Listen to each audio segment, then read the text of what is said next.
Šiandien kovo 15 dieną prasideda rinkimų farsas Rusijoje. Kalbant tiksliau, tas diktatoriaus perrinkimo spektaklis vyksta jau beveik mėnuo, nes pradžioje balsuoti buvo priversti kariai fronte, o vėliau okupuotų Ukrainos teritorijų žmonės. Okupuotose teritorijose balsavimas prievartinis. Balsuoti privalai nori, nenori. Žmonės, kurie išdrįsta atsisakyti paimti rinkimų biuletenį ir stebint rinkimų komisijos atstovams, o neretai specialiųjų tarnybų žmonėms pažymėti nurodytą kandidatą, persekioja. Dalis užvestų administracinių bylų baigėsi baudžiamąja atsakomybė. Tokioje teroro aplinkoje žmonės palūžta ir net nesutikdami su nusikalstamos Putino gaujos režimu balsuoja už. Šalį palikusi opozicija ganėtinai energingai ginčijasi ar dalyvauti rinkimuose. Dalis apskritai nesutinka eit balsuoti, kiti siūlo žymėti bet kurį kitą kandidatą, tik ne Putiną. Aleksejus Navalno bendražygiai Rusijoje likusius režimui ir jo sukeltam karui nepritarančių žmonės kviečia sekmadienį 12 valandą rinktis prie rinkimų apylinkių ir tokiu būdu pademonstruoti, kokia daugybė tūkstančių žmonių nesutinka su nusikaltėlių klikos primestų valstybės keliu. Visai eilė šalį palikusių sociologų vis dar bando sekti gyventojų nuomonės Rusijoje ir skaičiuoja, kad karui nepritarė apytikrai pusė gyventojų. Kiek tikslus tas skaičius esamoje situacijose pasakyti sudėtinga. Apklausos totalitarinė visuomenė itin nepatikimas matas. Kaimyninėje Latvijoje sekmadienį numatyta tikrinti visų, kuriais balsuoti dokumentus. Sprendimas paremtas tuo, kad per praėjusius pseudorinkimus Latvijoje už Putiną buvo atiduota per 90% balsų. Tiesa, tas skaičius oficialus, nes niekas nežino, kiek balsų diktatoriai buvo tiesiog prirašyta. Žinoma, dokumentų tikrinimas jokių būdų nereiškia, kad žmonėms su rusiškais pasais bus uždrausta balsuoti ir klausiama už ką jie. Vis dėlto Latvijos valdžios nuomonė toks patikrinimas leis bent jau aptikti visus tuos, kurie neturi leidimo gyventi ES, bet yra įsitaisę Latvijoje. Man asmeniškai labai priimtina ir nuostata, kad jeigu Latvija a priori nepritarė rinkimų legitimumui, tad ir jo rezultatams, tai ir dalyvavimas tame rinkiminėme farse reiškia pritarimą diktatorių režimui. Vis dėlto atsitraukus nuo šios dienos aktualijos gerokai svarbesnis kitas momentas. Kalbu apie labai neadekvačią viešosios erdvės retoriką į Lietuvą pastaruoju metu atvykusių rusakalbių atžvilgių. Pirmą į vieną vietą suplakami labai skirtingi žmonės, pamirštant, kad esmė ne jų tautinė priklausomybė. Esminis dalykas jų santykis su demokratija ir vakarų vertybėmis. Lietuvoje prieglobstį pastaruoju metu gavo visa eilė Baltarusijos ir Rusijos demokratinės opozicijos žmonių. Praktiškai visi jie savo šalyse yra paskelbti valstybės priešai, tad vos skirtų sieną jų laukia ilgi metai kalėjimuose.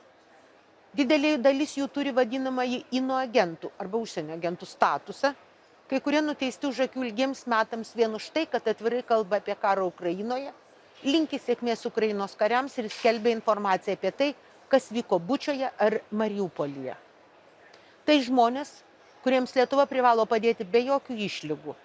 Nevalia pamiršti, kad čia ir daugybė kitų demokratiją išpažįstančių Rusijos gyventojų padėjo mums per krūvinas sausio dienas.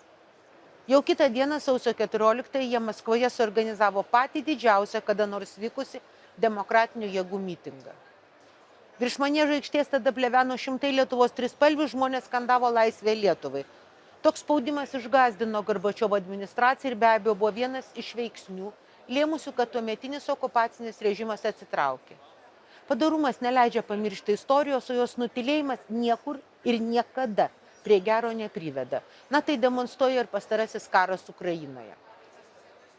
Dauguma šių žmonių turi vadinamąsias humanitarinės vizas ir buvo pakviesti atvykti į Lietuvą, kur jiems tada žadėta galimybė kovoti su Lukašenkos ar Putino režimu saugioje aplinkoje. Deja, jie užsipuolami ir socialiniuose tinkluose ir gatvėje. Vandalas ištepliojo Navalno kameros maketą Europos aikštėje.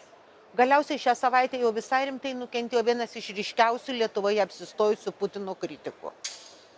Dalis pseudopatriotų nuolat bando žeminti tuos žmonės, kabindami jiems okupantų ir imperialistų etiketes. Net tuo metu, kai Navalno bendražygiai jam mirus tiesioginė to žodžio prasme verkė prie stalinizmo aukoms skirto paminklo Vilniuje, tokie patriotai vos už keleto metrų garsiai piktinosi, kad Vilniuje girdisi pernelyg daug rusiškai kalbančių žmonių. Kaip Lietuvoje atsirado šie žmonės ir kaip jie vis didesnės grėsmės akivaizdoje kaunasi už savo šalies laisvę, paminėta nebuvo. Nuolat eskaluojama litvinizmo tema, kuria bandoma apjuodinti Baltarusijos opoziciją, irgi tarnauja tik Lukašenkos režimui. Garbės Lietuvai nedaro ir agresyvi bukoka kova su rusų kultūra. Švelniai sakant, nejauku, kai rašytoja, kuri energingai eksploatuoja pikantiškas ir publikai tokias patrauklės Rusijos carų gyvenimo detalės, nuolat pabrėžia, kokia ta rusų kultūra esanti žemos pravos. Rusų kultūra, kaip ir bet kurios kitos šalies kultūra, yra visokia. Yra tokia, kaip anos ponios daugiatomiai rašiniai nugulė prekybos centrų salėse, ir yra ta, kuri atveria žmonėms jų žmogiškos būties ir kančios briaunas. Daugiau negu juokinga ir kova su prieš porą šimtų metų mirusiu rusų poetu, ypač tada, kai apie jo išskirtinį vaidmenį savos nelėmusi Putino istorinius kliedėlius atvedusius į karą, pasakojama Italijos, Ispanijos ar Graikijos politikams, kurie net nuo vardo nėra girdėję. Tada belieka stebėtis tuo, kad tokios žodžiais antirusiškos ponios galvoje taip įstrigęs sovietinės mokyklos palikimas, kurio neišvalė net ilgi nepriklausomybės metai. Beje, jeigu jau karo Ukrainoje šaknų ieškoti istorijoje, tai nepalyginamai vertingesnė yra neseniai lietuvių kalba išversta rusų žurnalisto Michailo Zigario knyga Karas ir bausmė – Rusijos įsiveržimo į Ukrainą istorija. Apgailėtina mano galva ir rusų muzikos atšaukimo Lietuvoje akcija. Neklausydamas Rachmaninovo, Prokofjevo, Šostakovičiaus, ne Ukrainai padedė, o susini savo sielą. Ir būtent todėl vis sunkiau suvoki laisvės grožį ir jos kainą, palaipsniui slysdamas į totalitarizmo narvą. Lietuvai, ypač visos eilės rinkimų ir geopolitinių įtampų fone, būtinas gerokai aiškesnis santykių su rusakalbė migracija paveikslas. Nepretenduoju galutinę tiesą, tik apibrėžiu kelis mano galva plačių diskusijų ir skubaus sprendimo reikalaujančius momentus. Pirma, privalu atskirti ekonominius emigrantus ir tuos, kurie atvyko gelbėdami save ir savo šalį. Ekonominiai emigrantai, žinoma, nėra blogis pats savaime, tačiau jų darbo Lietuvoje aplinkybės turi būti vertinamos ne vien iš pigios darbo jėgos ieškančio verslo perspektyvos. Politiniams emigrantams privalo būti garantuojama saugi gyvenimo erdvė. Antra, mano galva būtina kuo skubiau visas rusiškas mokyklas pervesti į mokymą lietuvių kalba. Be abejo, paliekant tam tikrą adekvatų kiekį pamokų ukrainiečių, baltarusių ir rusų kalbomis, atsižvelgiant į vaiko tautybę. Tai jau padarė ir Latvija ir Estija. Argumentas, kad rusų mokyklų negalima naikinti, nes taip esą bus pažeisti Lenkų mokyklų interesai, yra tuščias.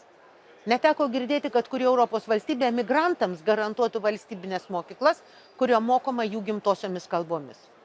Kaip lietuvių vaikai Anglijoje sugeba išmokti angliškai, taip ir rusakalbiai vaikai puikiai sugebės išmokti lietuviškai. Trečia, nevalia naikinti rusų kalbos pamokų mokyklose. Rusija, kad ir koks režimas joje įsitvirtintų, visada bus ne tik kaimynė, bet ir potencialus agresorius. Ir būtent todėl privalome turėti pakankamą kiekį žmonių, gebančių suprasti, kas ir kodėl vyksta rytuose anapus mūsų valstybės sienų. Nukėlęs eilinę skulptūrą žmogaus galvos neišvalai, bet atimi gilesnės analizės ir savęs bei savo laiko įtampų interpretacijos galimybę. Prisiminkit, kad ir vieną tokį buvusi laisvės šauklį merą, kuris Žaliojo tilto skulptūras pakeitė prastais vazonais, vis dėlto išties laisvė jam buvo tokia tolima savoka, manau ir yra, kad drąsiai Lukašenkos banditams atidavė vieną garsiausių Baltarusijos disidentų. Karas nudažo pasaulį dviem spalvom. Norėdamas likti žmogumi, privalai matyti daugybę tonų ir atspalvių.